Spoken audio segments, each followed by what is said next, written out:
Hello, welcome to Musher's Tales. So this episode I'd like to talk a bit about splitting wood. I've been preparing my winter wood for I'll say as long as I've been living here, so I'll say like over 35 years. Okay, I started from the tree and cut the wood and get it in pieces, and now what I do is even though I still have the trees, I buy butts. I'll buy butts from a sawmill. It's almost all yellow birch, which is an excellent firewood, and also it's just less work. It's less work for me cutting from the tree. I find it's reasonable, and it's also better quality firewood. I don't have enormous amounts of yellow birch. If I would have been cutting yellow birch on my woodlots in that period of time, I wouldn't have any left. So I'd say for the past, I'd say maybe 10 years, I've been buying these butts.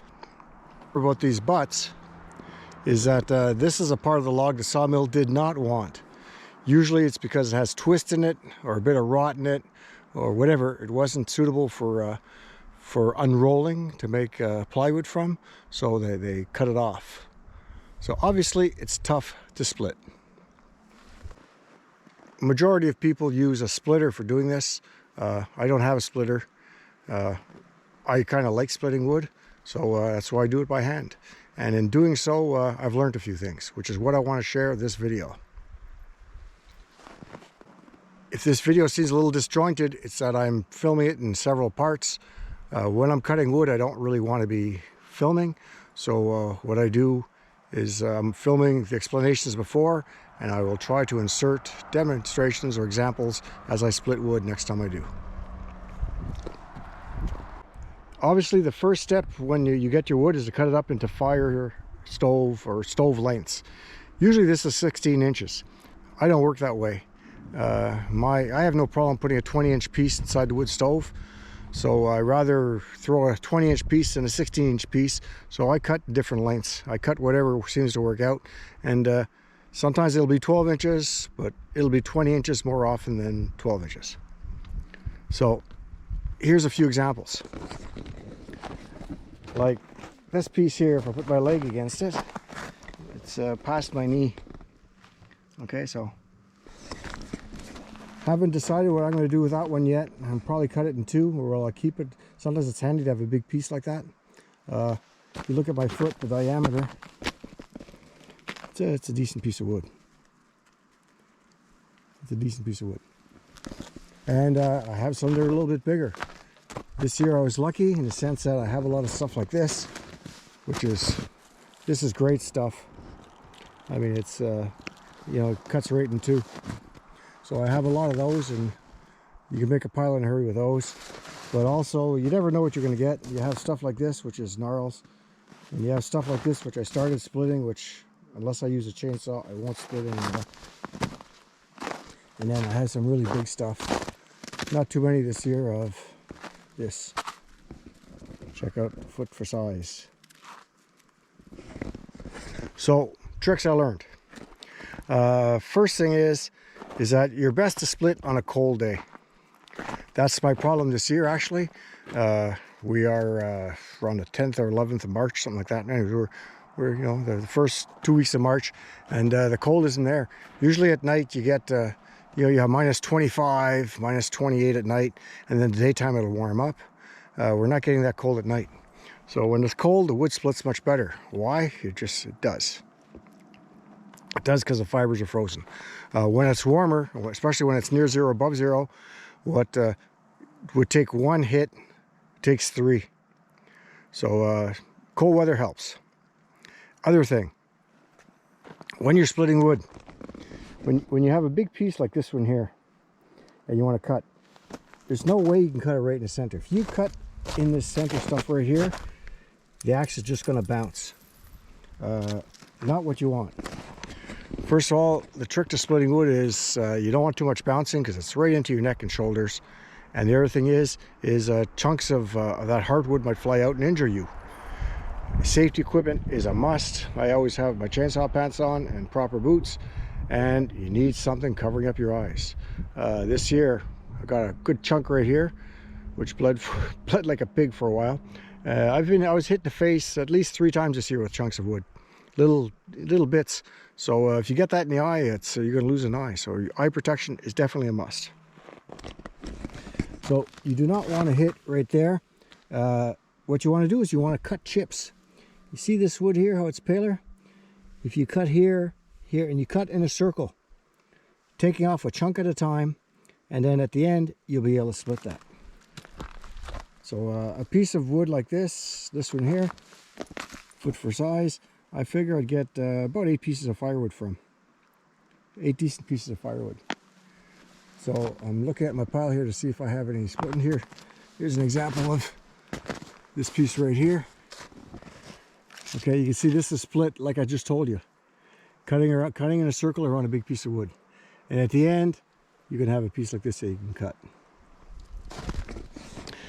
Other trick, if you're cutting on one side and all of a sudden your maul is bouncing around or just won't get into that side, flip it over. One side could be drier than the other. Could just be the way there's curl in the wood or something. You flip your log over and try the other side. Often enough on the other side it'll work when it doesn't work on the first side. However, there are some pieces you're just not going to get. A couple of examples right here. Like this here, you know, I did the circle thing. This one here too, did the circle thing. Same thing here. Same thing here. Just not going to happen. Too twisted. So I'll take the chainsaw to it, cut it in two. Instead of being a 20-inch piece, it'll be maybe a 16 and a 4-inch piece, and then I should have no problem. Other pieces you can't do anything with. Here's an example right here. This one here, could get anything from it. Again, the chainsaw, put it in sizes that are good enough for to fit the wood stove. That's my goal too. I'm not looking for, I mean, if it fits in the stove, I'm done. Okay, as long as it can fit in the stove, we call those big ones all-nighters. So if it fits in the stove, great. That's it. I don't cut it any smaller. We always have a good bed of coals going, so you're always feeding the stove. So it's not like you're lighting a fire, so you don't need small stuff. And also, you get enough small stuff just when you're chipping around the big ones. So it's always a mixture of firewood. And when you stack your firewood, make sure that you have a mixture. Don't stack all your big ones in one part of the shed, then your small ones in the other. You want a mixture of small and big, so that when you're bringing wood into the house, you have what's needed to start a fire, and you also have all-nighters, which will burn for like 6 to 10 hours. We have a stove that burns for close to 12 hours if we stoke it properly. It'll all night anyways. You don't get up in the night to stoke the stove. So our downstairs stove is like that, and it's highly recommended. In terms of equipment, sometimes I wear chaps if I don't wear my chainsaw pants. Pulp hook, very necessary. And the most important, the maul.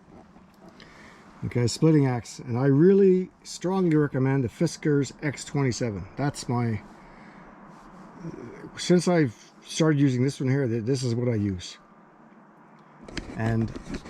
And I've used a lot. I've used the mechanical ones. I've used the Canadian Tire ones. I've used a sledgehammer with a wedge. You know, I've used it all. This is what I use now. A couple of reasons. First of all, it's simple. Okay, the mechanical ones, they bugger up. Also, it's the axe itself is important, but the handle is extremely important too, because how it absorbs a shock. Which when you split the wood, there's no problem. There's not much of a shock. It's when the wood doesn't split, that really jars your brain. So I find this fiberglass handle, or whatever it's made out of, fiber comp handle, absorbs the shock. It doesn't rattle you as hard. Also, if you miss your shot, it doesn't break. If you've ever had a wooden handle break on you, and you have the 8-pound sledge flying through the air, it's scary stuff. Also, when you have a sledgehammer with a splitting wedge, metal on metal, got to really be careful. I had a trip to the emergency room once when a piece of metal broke off and wet my arm. And I had a piece about the size of a .22 bullet in my arm. Let's say it was you could follow my trail to the house and go find a neighbor till somebody was home to drive me to the hospital. Like, I had to stabilize myself. It was a scary thing. And the doctor next day when he took out the piece of metal said I was lucky. He said if I would have hooked an artery, he says, I wouldn't be sitting there now. So just, you know, making a campfire and metal on metal, and boom, a little piece flew off, and that was it. So that kind of stopped me from using that method. How much wood do I split? This is what you see here is 14, I think it's 14.68 metric tons. A metric ton is 2,200 pounds. So a metric ton gives you more than a cord. 4 by 4 by 8, and gives you more than that. So I don't know, I might have like a 16 cords. So that's, I don't burn 16 cords, but I will cut 16 cords, basically because I like it. And I have several years wood ahead. Our wood's dry, let's say that much. I used to have, you know, 2 years wood, and now I have more than that. The reason being is getting older. I'm in mid-60s there, or close to mid-60s, and I want, let's say I'm sick the year after, I can't do it, well, there's no hassle, or something happens to me, my wife's not in a pickle for firewood. She'll have a few years of firewood before it becomes a problem. So that's why I hit my head. Plus, I like it. In terms of splitting wood, it's definitely an endurance thing. It's not for everybody. I start off, you know, doing about 20 minutes, then a half hour. Yes, I did over 2 hours, and I feel it today. So today I did about an hour and 15 minutes. I try not to do like a marathon, like doing 5 hours of splitting wood there. That's I've done that when I was a young man, but not anymore. It's just too hard on your body. So I kind of try to avoid that. So a lot of people say, geez, that's pretty impressive cutting all that wood, but anybody can do it. Just a question of you build up to it, and then you build your endurance, and then just keep on pecking away at it, and first thing you know, the pile's gone. There is a technique to swinging them all. I've seen these guys when we were younger. We had, like, you know, splitting contests and everything, and you know, the big 230-pound guys, they take the ball and they hold it over their head, and they get a massive swing, and that's not how you do it. First of all, you tire yourself out, and it's not very effective. It's all in a centripetal force and in your wrists. So basically, you whip that maul around, and it builds up a lot of speed, and boom, your wood splits in two. Accuracy is something, okay? I mean, the idea is if you have a crack, you want to hit that crack. That's a question of practicing. If you're going everywhere when you're splitting, well, you're not going to be a very good splitter. So you have to hit the same spot twice.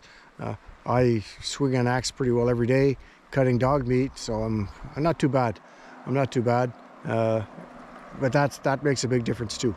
You have to hit the same spot when you're swinging if you want to keep that split going. The kind of wood you're splitting makes a difference also. Some woods are very easy, like white birch, like your fir and stuff like that. Your poplar is really good. Your black ash, this is a long time ago, but when I first bought my woodlots, I bought a woodlot with a buddy, and we helped pay for it by cutting firewood. And it was cold, and we actually split 4-foot long pieces of black ash for the fun of it in very cold weather. So cold is your friend, and like black ash basically splits just looking at it. What I have now, this yellow birch, it's well, I think it's the hardest one to split. In my experience, it's definitely the hardest one to split. Why? Has a lot of curls, a lot of twists. Also, I'm dealing with butts, so that's the stuff they didn't want to transform, so it's obviously not the best for splitting. Day after, -12. 2 ices to go sledding this morning. So we're going to split a bit more, see how it goes.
This fits. It fits.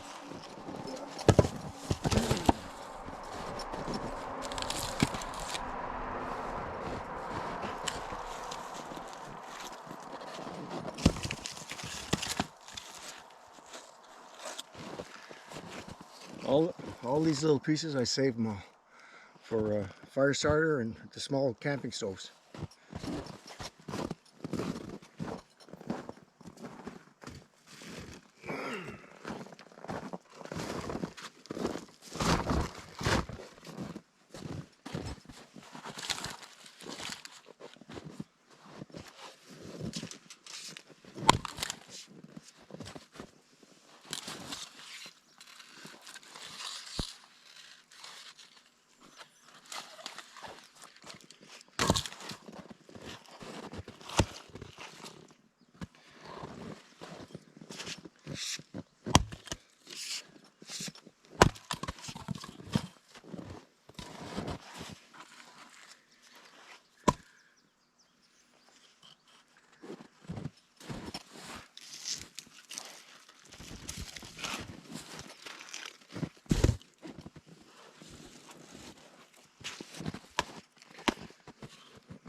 Doesn't split in this side, we'll flip her over.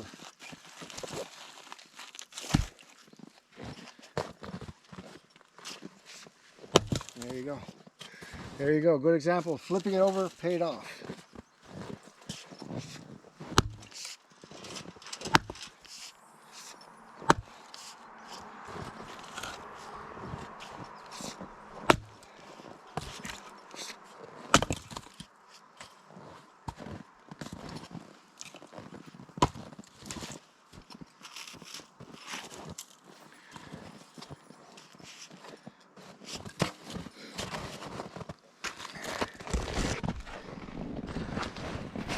See this one here? I'm going to try to chip around the edge.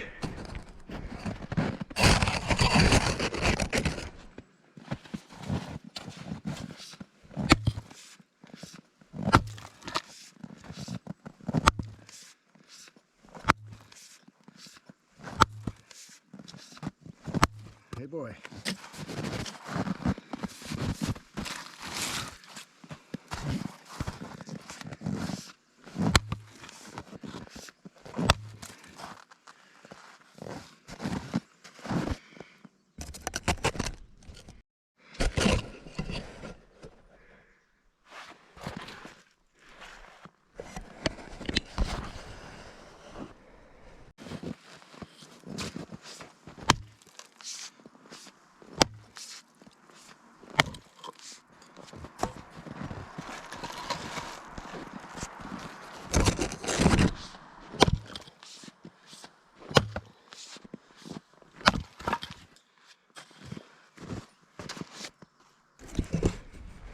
It's fun when it works that way, except for the camera flipping over.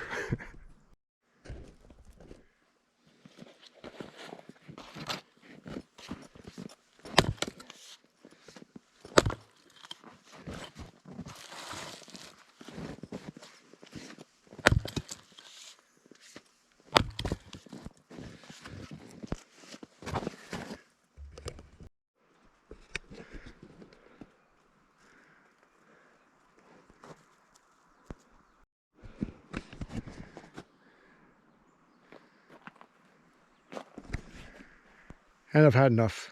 Hour and a half. Getting hot. Got 1,000 pounds of dog meat coming in this afternoon. So time for a little break. Thanks for watching.